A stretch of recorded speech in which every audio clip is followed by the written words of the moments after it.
იცით ის გზნობა, როცა გადახტამდე ერთი ნაბიჯი გაშორებთ. თითქოს ფასში რაღაც არასწორია. აღმოჩნდა, რომ ეს უბრალოდ წარმოდგენა არ იყო. მანჰეტენის ფედერალურმა ნაფიც-მსაჯულებმა ეს დაადასტურეს. Ticketmaster ფარულად ამატებდა დამავალ მონოპოლიურ გადასახადს, დაახლოებით $1.72 ოდენობით ბილეთებზე აშშ-ის მთავარ ვენიუებში. ამ დროს, როცა თქვენ აგროვებდით ფულს, გეგმავდით ბიუჯეტს და ცდილობდით თქვენი საყვარელი არტისტის სანახავად წასვლას, Ticketmaster-ის ხელმძღვანელები იცინოდნენ, გულშემატკივრებს სულელებს ეძახდნენ და ღიად ტრაბახობდნენ, რომ მათ უსიფრთხილოდ წარწვავდნენ. ეს ევჯერადი შემთხვევა არ ყოფილა. ეს ყოველ ჯერზე ხდებოდა. ეხლა კი Ticketmaster-ი ბოლოს და ბოლოს იღებს იმას, რაც ეკუთვნის. თავი პირველი, $1.72 ქვითარი. 2026 წლის 15 აპრილს რაღაც მოხდა, რასაც ცოცხალი მუსიკის გულშემატკივრები წლებია ელოდნენ. ნიუ-იორკში ფედერალურმა ნაფიცმა მსაჯულებმა განაჩენი გამოიტანეს გართობის გიგანტ Live Nation-ისა და მისი შვილობილი კომპანიის Ticketmaster-ის წინააღმდეგ. დადგინდა, რომ ისინი პასუხისმიებელნი არიან ცოცხალი ღონისძიებებისა და ბილეთების ინდუსტრიაში უკანონო მონოპოლიის შექმნაზე, რითაც დაარღვიეს როგორც ფედერალური, ასევე შტატის ანტიმონოპოლიური კანონები. Ticketmaster-ი წლების განმავლობაში ზედმეტ თანხას ახდევინებდა და ფაქტობრივად ფანებს ფულს ლარავდა.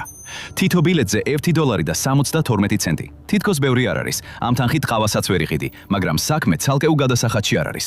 საუბარია იმაზე, რომ ეს მცირე საკომისიო განმეორებით იყო დაკისრებული. ეს იყო უზარმაზარი მოგება მონოპოლიიდან, რომელიც პირდაპირ ფანების საბანკო ანგარიშებიდან მიდიოდა. ეს იყო თაღლითობა, რომელიც წლების განმავლობაში გრძელდებოდა. Live Nation-მა და Ticketmaster-მა მილიონობით $. იშოვეს ამ ვერაგული ტაქტიკით. ეს ფული მათ საბანკო ანგარიშზე მიდიოდა, არა არტისტების, არა ტურნეს გუნდის, მენეჯმენტის, აგენტების, ან თუნდაც იმ ვენიუების, სადაც ისინი გამოდიოდნენ. აი, რატო არის ნაფიცი მსაჯულების გადაწყვეტილება ასე მნიშვნელოვანი? რადგან ეს არ იყო სამართლებრივი მარცხი Live Nation-ისთვის და Ticketmaster-ისთვის. ეს იყო დიდი ხნის ფინანსური დანაშაულის მხილება, რომელიც მთელი ამ დროის განმავლობაში ყველას თვალწინ იმალებოდა. წლების განმავლობაში გულშემატკივრებს სულელებად ექცეოდნენ, მათ ატყუებდნენ, ეუბნებოდნენ, რომ ბილეთების ფასის ზრდა ბუნდოვანი საბაზრო ძალების ან ეკონომიკური ცვლილებების შედეგი იყო. მათ დააჯერეს, რომ ბილეთების ფასის ზრდა წარმოების ხარჯების ზრდით ან ფულისმოყვარე არტისტებით იყო გამოწვეული და ამიტომ უწევდათ კონცერტის ბილეთებში მეტი თანხის გადახდა. ეს განაჩენი ანგრევს იმ ტყუილების გროვას, რომელსაც საფუძველი ედო. ათასობით გვერდი ფინანსური დოკუმენტაციის, ბუღალტრული წიგნების და შიდა მიმოწერის გადახედვის შემდეგ ნაფიც მსაჯულებს ეჭვი არ დარჩათ. საქმე ინფლაციაში არ იყო. საქმე არტისტების მოთხოვნებში არ იყო. ყველაფერი ეხებოდა Ticketmaster-სა და Live Nation-ს, რომლებიც გულშემატკივრებს ყველანაირად ექსპლუატაციას უწევდნენ. მტკიცებულებებმა აჩვენა, რომ $1.72 საერთოდ არ იყო დაკავშირებული რეალურ მომსახურების ხარჯთან ან ინოვაციასთან. Ticketmaster-ს და Live Nation-ს არაფრის სანაცვლოდ არ მიქონდათ ეს ფული. ეს იყო იძულებითი ზედმეტი გადასახადი კომპანიის მხრიდან, რომელსაც სრულად ჰქონდა კონტროლი. თუ მსხვილ არენაზე ცნობილი არტისტის ნახვა გინდოდა, სხვა გზა არ არსებობდა. უნდა გადაგეხადა. მაგრამ თუ მათ შეუძლიათ თითო ბილეთიდან $1.72 აიღონ და ამას არავინ აჩერებს, კიდევ რას მალავენ მათ ანგარიშებში? მეორე თავი, დაღუპვის ბრუნვა. მიზეზი, რის გამოც Ticketmaster-ს შეეძლო ეს დამალული გადასახადი დაეწესებინა და ფანებისთვის მისი თავიდანაცილება შეუძლებელი გაეხადა, აიხსნება იმით, რასაც ბრუნვის მექანიზმს უწოდებენ. ეს არის ის, რასაც Live Nation-ი თავის სისტემას შიდა მოხმარებაში ასე უწოდებს, ერთმანეთთან დაკავშირებული ბიზნესების ქსელი და ამ მთელი ისტორიის ბირთვი. ჯანსაღ, ჰიპოთეტურ ბაზარზე კომპანიები თავიანთ განსხვავებულ როლებს ასრულებენ. პრომოუტერები შოუების მარკეტინგზე და ბილეთების გატენირებას მუშაობენ. შემდეგ არიან კომპანიები, რომლებიც ფლობენ და მართავენ საკონცერტო სივრცეებს, სადაც შემსრულებლებს შეუძლიათ გამოჩნდნენ. შემდეგ არიან ადამიანები, რომლებიც ბილეთების გატიდვაზე არიან პასუხისმგებლები და სხვები, რომლებიც პარკინგს, სტუმართ მასპინძლობას და სხვა საკითხებს მართავენ. ბევრი სხვადასხვა მონაწილეა, თითოეულს თავისი ღირებულებები, პოლიტიკა და პრიორიტეტები აქვს. ისინი დამოუკიდებელი სუბიექტები არიან, მაგრამ ყველა ერთსა და იმავე სცენაზე მოქმედებს.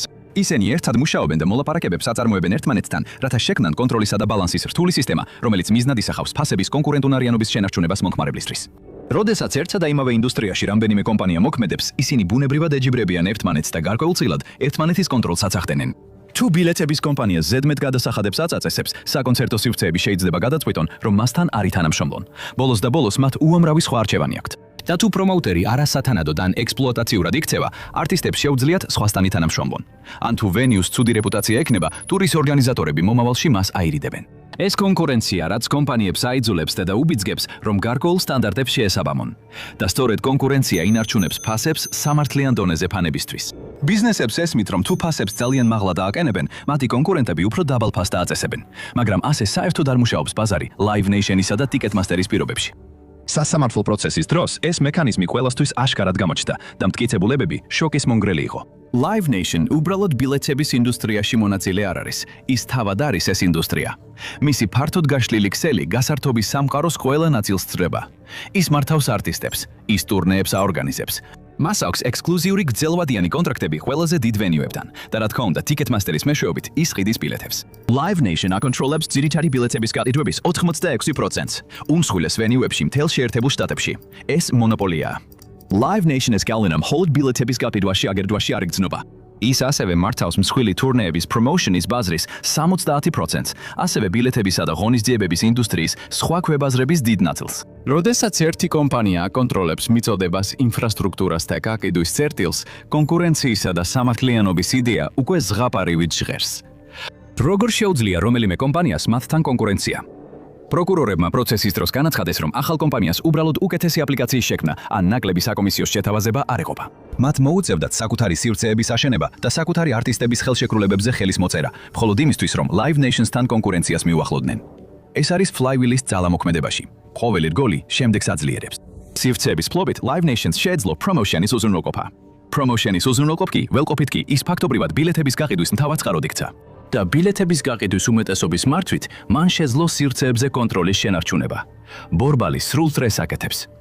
კომპანია ახალ არტისტს მენეჯმენტის კონტრაქტზე მოაწერინებდა ხელს, შემდეგ კი თავისი პრომოუშენის საშუალებით ამ არტისტისთვის კონცერტებს დაჯავშნიდა Live Nation-ის საკუთრებაში არსებულ სივრცეებში ამერიკის მასშტაბით. ამ სივრცეებს შემდეგ აიძულებდნენ Ticketmaster გამოეტენებინათ როგორც ერთადერთი ბილეთების გაყიდვის პლატფორმა და $1.72 მონოპოლიური გადასახადი მარტივად დაწესდებოდა. ეს ყველაფერი არც შემთხვევითობა იყო და არც ბაზრის პირობების შედეგი. ეს იყო მიზანმიმართულად შექმნილი სისტემა, რომელიც მომხმარებლების მახეში გასაბმელად იყო შექმნილი. ხელმძღვანელებმა ზუსტად იცოდნენ, რას აკეთებდნენ მთელი ამ დროის განმავლობაში და ეს პირადულ დონეზე გადავიდა. მესამე თავი, გაჟონილი Slack-ის ჩანაწერები. 2026 წლის მარტში სასამართლოში წარდგენილმა დოკუმენტებმა გაამჟღავნა კონფიდენციალური Slack-ის მიმოწერა Live Nation-ის ბილეთების გაყიდვების ხელმძღვანელებს შორის. მათ შორის იყო Ben Bakeris, Live Nation-ის ვენიუების ბილეთების გაყიდვების ხელმძღვანელის შეტყობინებები. ამან გამოავლინა მახინჯი სიმართლე კომპანიის ხელმძღვანელების შესახებ და ის თუ როგორ უყურებდნენ ისინი საკუთარ მომხმარებლებს. ერთ-ერთ შეტყობინებაში ბეიკერმა თქვა, ეს ხალხი ისეთი სულელია, რომ მათ ექსპლუატაციაზე თითქმის მეც კი მეწოდება. მან ასევე ავიარა, ციტატა, სრულად ძარცვავ მათ, ბეიბი, და სიამოვნებას ირებდა ყველაზე ელემენტარული სერვისებისთვის უზარმაზარი საკომისიოების დაწესებით. ბალახზე პარკირებისთვის $50 ვიეთებ, LMAO. ბეიკერმა თქვა ერთ-ერთ მიმოწერაში Live Nation-ის თანამშრომელ Jeff Weinholzთან და ამათა, ახლოს მდებარე ბალახზე პარკირებისთვის $60 ვირებ. ბეიკერი და სხვა ბილეთების გაყიდვის თანამშრომლები ფიქრობდნენ, რამდენად მაღალ ფასს დაადებდნენ პარკირების სხვადასხვა კატეგორიას ისე, რომ ხალხი მაინც გადაიხდიდა მათთვის. მან იხუმრა, რომ დიდი ზომის მანქანებისთვის პარკირება $100 იყო ხელმისაწვდომი, ხოლო Jeff Weinholdმა სხვა ღონისძიებაზე VIP პარკირებისთვის $250 ტარიფი დააწესა. სასამართლოში თავის დაცვაში ბეიკერმა განაცხადა, რომ ამ სიტყვებისთვის გამართლება არ არსებობს, რასაც მან ძალიან სამწუხარო და უნწიფარ ენად დაახასიათა.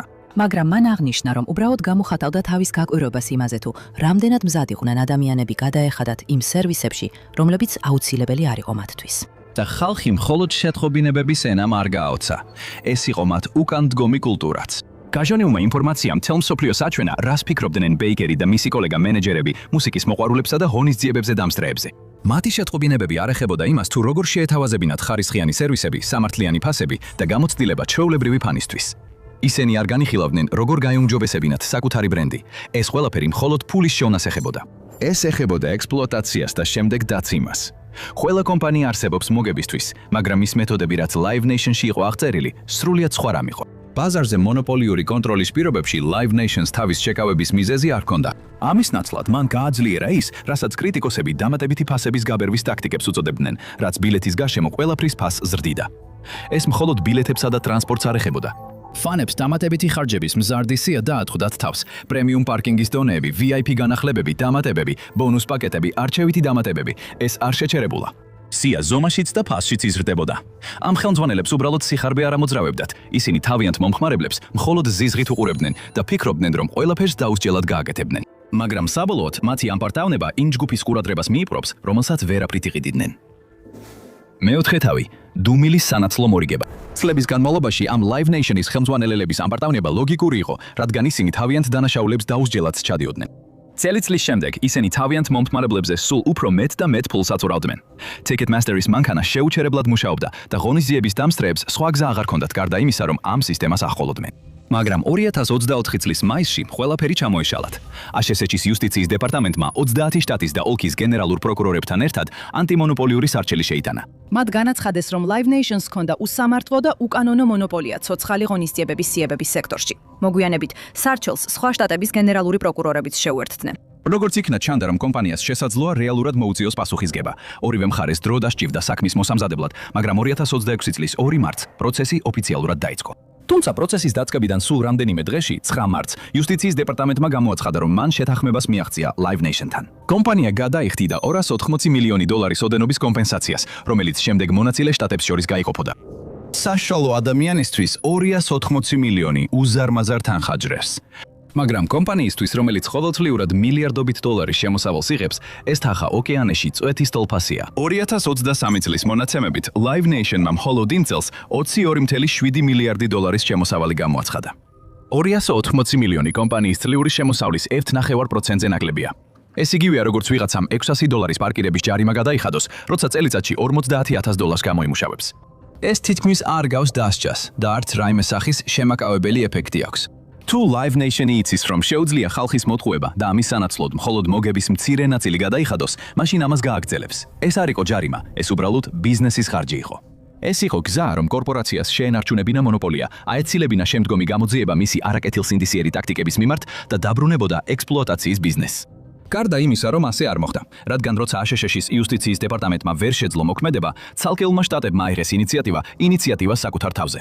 ორივე პარტიის წარმომადგენელი 34 შტატის გენერალური პროკურორის კოალიციამ ფედერალური მთავრობის შეთანხმებას გადახედა და ევთხმად უარყო იგი. მათ არ აინტერესებდათ Live Nation-ისთვის მხოლოდ გაფრთხილების მიცემა. მათ კარგად ესმოდათ, რომ მცირე ჯარიმა მონოპოლიის დასამარცხებლად საკმარისი არ არის. მათ სურდათ ზუსტად დაენახათ, როგორ მუშაობდა ეს კომპანია. მათ სურდათ შეესწავლათ 13 წელები Flywheel-ის შიდა მექანიზმები, რათა ზუსტად დაედგინათ, რამდენად ზედმეტად ახდევინებდა ეს ორგანიზაცია ხალხს ფულს და როგორ ახერხებდნენ ამას ამდენი ხნის განმავლობაში. ამიტომაც მოითხოვეს სრული სასამართლო პროცესი. მეხუთე თავი, ციხესიმაგრის გარშემო თხრილი. სასამართლო პროცესის დროს Live Nation-ის დაცვის მხარის არგუმენტები ძირითადად ერთ მარტივ ნარატივამდე დადიოდა. ჩვენ ყველაზე დიდი ვართ, რადგან საუკეთესოები ვართ. კომპანია მიდავა, რომ მისი უზარმაზარი ზომა, წარმატება და მონოპოლია უბრალოდ იმის შედეგია, რომ ისინი კარგად აკეთებენ თავის საქმეს. მისმა ხარისხმა ყველა მნიშვნელოვან სფეროში ცოცხალი ღონისძიებების ინდუსტრიაში კვების ჯაჯვის სათავეში დააყენა. ხალხი ბუნებრივად ირჩევდა Ticketmaster-ს, მისი ტექნოლოგიისა და ინტერფეისის გამო. როცა არტისტებს სურდათ თავიანთი ტურნეების დაგეგმა და პოპულარიზაცია, ისინი Live Nation-ს მიმართავდნენ მისი გლობალური მასშტაბისა და დამტკიცებული გამოცდილების გამო. ეს დამაჯერებელი არგუმენტი იყო, მაგრამ არა ისეთი, რომელიც დეტალურ შემოწმებას გაუძლებდა. მტკიცებულებებმა აჩვენა, რომ Live Nation-ი თავის უზარმაზარ წილს ბაზარზე არ უმყარებდა მომსახურების ხარისხს ან უპირატესობას. ამის ნაცვლად ის ეკრნობოდა საპასუხო ზომებს. შეერთებული შტატების მასშტაბით 247 მთავარი ვენიუს ანალიზის შემდეგ ბრალდების გუნდმა აღმოაჩინა კორპორატიული ბულინგის ნათელი და თანმიმდევრული მოდელი. თუ რომელიმე ვენიუ განიხილავდა ბილეთების გაყიდვის კონტრაქტის გადატანას Ticketmaster-ის კონკურენტთან, მაგალითად AEG-სთან ან SeatGeek-თან, Live Nation-ი ფაქტობრივად ემუქრებოდა მათ. ისინი აგზავნიდნენ შეთხოვინებას დაახლოებით ასეთი შინაარსით. თუ Ticketmaster-ს არ გამოიტენებთ, ჩვენი არტისტები თქვენს ვენიუზე არ დაუგრავენ. Top artistებს დომის კონტროლითან შეზღუდვით, Live Nation-ი შეძლებდა ვენიუები იძულების ქვეშ დაეყენებინა. ერთმა მნიშვნელოვანმა ჩვენებამ აჩვენა, რომ Live Nation-ი მხოლოდ ვენიუებთან არ კონკურირებდა, არამედ აქტიურად აკონტროლებდა მათ. როდესაც დამოუკიდებელი ვენიუ პოპულარობას იძენდა, მეტ ბილეთს ყიდდა და მოლოდინებს აჯარბებდა. ხელმძღვანელები თითქოს ჩაერეოდნენ. ისინი იყენებდნენ აგრესიულ ტაქტიკას, რომ ტურნეები ვენიუსთვის აერიდებინათ, ან ზეწოლას ახდენდნენ, რათა ისინი Ticketmaster-ის სისტემას შეერთებოდნენ. ისინი ნებისმიერ მეთოდს გამოიტენებდნენ, რომ კონკურენტს ბაზრის წილთან მიახლოებაც კი არ დაეშვებინა. სამწუხაროდ Live Nation-ისთვის ნაფიცმა მსაჯულებმა ეს მაშინვე შეამჩნიეს, რამაც გამოიწვია ისტორიული გადაწყვეტილება, რომელიც შეიძლება თანამედროვე ისტორიაში ყველაზე მასშტაბური კორპორატიული დაშლის მიზეზი გახდეს. მეექვსე თავი, კორპორატიული კოლაფსი. განაჩენი ერთსულოვანი და დამანგრეველი იყო Live Nation-ისთვის. ნაფიცმა მსაჯულებმა კომპანია და მისი შვილობილი Ticketmaster-ი პასუხისმგებლად ცნეს მონოპოლისტურ ქცევასა და ვაჭრობის უკანონო შეზღუდვასთან დაკავშირებულ ყველა ფედერალურ და შტატის სამართლებრივ პრეტენზიაზე. კორპორატიულ სამყაროში ასეთი განაჩენი სასიკვდილო განაჩენია, მაგრამ ასეთი მასშტაბის საქმეები რთულია და მათ საბოლოო დასკვნამდე მისასვლელად დრო სჭირდებათ. მაშინაც კი როცა ნაფიცმა მსაჯულებმა გამოიტანეს განაჩენი, ეს არ ნიშნავს, რომ ყველაფერი დასრულდა. Live Nation-ს ჯერ კიდევ აქვს სააპელაციო უფლება და სავარაუდოდ ის ამ უფლებას გამოიყენებს, თუმცა ნაფიც მსაჯულთა გადაწყვეტილების შეცვლა შეიძლება რთული იყოს. არსებობს ძალიან ბევრი მტკიცებულება, რომელიც ქმნის ნათელ და დეტალურ სურათს იმისა, თუ როგორ მუშაობდა კომპანია. საბოლოოდ, სასამართლო გადაწყვეტს, როგორ გამოასწოროს ზიანი და აუნაზღაუროს დაზარალებულებს. არსებობს რამდენიმე შესაძლო შედეგი. სტრუქტურული ზომა კომპანიას აიძულებს გაყიდოს აქტივები ან დააშალოს თავისი ბიზნესის ნაწილები. ქცევითი ზომა დააწესებს ახალ წესებს იმის შესახებ, თუ როგორ შეუძლია კომპანიას მომავალში იმოქმედოს. ხოლო ფულადი ზომა კომპანიას დაავალდებულებს გადაიხადოს ფინანსური კომპენსაცია დაზარალებულებისთვის. ბევრი რამ მოსამართლის მხრებზეა დამოკიდებული. საბოლოოდ სწორედ ის გადაწყვეტს, როგორ დასრულდება ეს საქმე. შტატებმა თავიანთი პოზიცია უკვე დააფიქსირეს. ისინი სურთ, რომ Live Nation-ის მონოპოლია დაიშალოს და Ticketmaster-ის გატიდვა აიძულონ, რათა დაირღვეს დახურული ციკლის სისტემა, რომელმაც კომპანიას ასეთი დიდი ძალაუფლება მისცა. ამასობაში Live Nation ცდილობს მორიგებას, მაგრამ მისი ხელმძღვანელების შორის პანიკა ვრცელდება. Live Nation-ის აქციების ფასი ვერდიქტის გამოცხადების შემდეგ 6%-ზე მეტით დაეცა, მაშინ როცა კონკურენტი კომპანიების როგორიცაა StubHub აქციების ფასი გაიზარდა. ინვესტორები უკვე უკან იხელდნენ, რადგან იცოდნენ, რას ნიშნავდა ეს ვერდიქტი. მონოპოლია შეიძლება წლები გაგრძელდა, მაგრამ ეხლა ის ინგრევა. Live ღონისძიებების ინდუსტრიის მომავლისთვის ბრძოლა კი მხოლოდ ახლა იწყება. მეშვიდე თავი, გულშემატკივრების შურისძიება. ეს საქმე ბევრად მეტია ვიდრე ბილეთის საფასური ან პარკირების ღირებულება. საქმე ხება იმას, რამდენი ძალა აქვთ კორპორაციებს და შეუძლიათ თუ არა ჩვეულებრივ ადამიანებსა და შტატის მთავრობებს რეალურად აგებინონ მათ პასუხი. ამ შემთხვევაში გულშემატკივრებმა გაიმარჯვეს. და მათ ეს შეძლეს იმ რაღაცის წყალობით, რასაც დიდი კომპანიები ვერ იტანენ. დეტალებს. Live Nation-ს ადვილად შეეძლო თავისი ძალაუფლების გამოყენება, რათა გაეუქმებინა პრეტენზიები მაღალი ფასების ან ბაზარზე დომინირების ბუნდოვანი ბრალდებების შესახებ. ამიტომ შტატები მომზადებულები მოვიდნენ. მათ წარმოადგინეს რეალური ციფრები, რეალური მონაცემები და მონაცემები და კონკრეტული დეტალები. არა უბრალოდ ზედმეტი გადასახადები, არამედ თითო ბილეთზე $1 და 72 ცენტი. არა უბრალოდ მონოპოლია, არამედ მთავარი ღონისძიებების ადგილების 86%-იანი კონტროლი. არა უბრალოდ ჭორები ტოქსიკურ კორპორაციულ კულტურაზე, არამედ ნამდვილი სლეკის შეტყობინებები, სადაც ხელმძღვანელები იცინოდნენ იმაზე, რამდენ ფულს ართმევდნენ ხალხს. და ამ ყველაფრის ფონზე გეგმა უკვე ჩამოყალიბებულია. თუ სხვა კომპანია მსგავს სტადებს, მართლმსაჯულების სისტემა ზუსტად იცის როგორ მოექცეს მათ. ეს მნიშვნელოვანია. მაგრამ აქ არავის აქვს ილუზიები. ერთი განაჩენი მთელ ინდუსტრიას ვერ გამოასწორებს და ვერც უფრო სამართლიან ტარიფებს უზრუნველყოფს, მაგრამ ის ძლიერ პრეცედენტს ქმნის. ეს მომავალ სასამართლოებსა და მოსარჩელეებს აძლევს ძალას და მყარ მხარდაჭერას, რაც სჭირდებათ ამ კომპანიების პასუხისმგებლობის დასაწესებლად. Live Nation-ის მონოპოლია გამოაშკარავდა. ეს აღარ არის მხოლოდ შიში, რომელსაც ადამიანები ბილეთების ყიდვისას გძნობენ, თითქოს მათ ზედმეტის გადახდას აიძულებენ. ეს რეალურია. რაც შეეხება მომავალს, ყველაფერი იმაზეა დამოკიდებული, რა მოხდება შემდეგ. ბაზარი საკმარისად ძლიერი არ იყო, რომ Live Nation-ის მონოპოლია შეეზღუდა, მაგრამ სასამართლოს აქვს ძალა სრულად დაშალოს იგი. ერთადერთი დარჩენილი კითხვა ისაა, გადაწყვეტ თუ არა ამის გაკეთებას. თუ ასე მოხდება, მაშინ აღარაფერი იქნება ძველებურად. შეიძლება იდეალური არ იყოს, მაგრამ ბევრად სამართლიანი იქნება. თუ ერთი კომპანია, როგორიცაა Live Nation-ი, ყველას თვალწინ ასე ძლიერდება, მაშინ კიდევ რა ხდება კულისებში? გაიგეთ ამის შესახებ დოკუმენტურ ფილმში საიდუმლო მდიდარი ოჯახები, რომლებიც ეკონომიკას აკონტროლებენ, რომ ნახოთ, როგორი ძალა აყალიბებს ჩვენს სამყაროს. ან უყურეთ ამ ვიდეოს.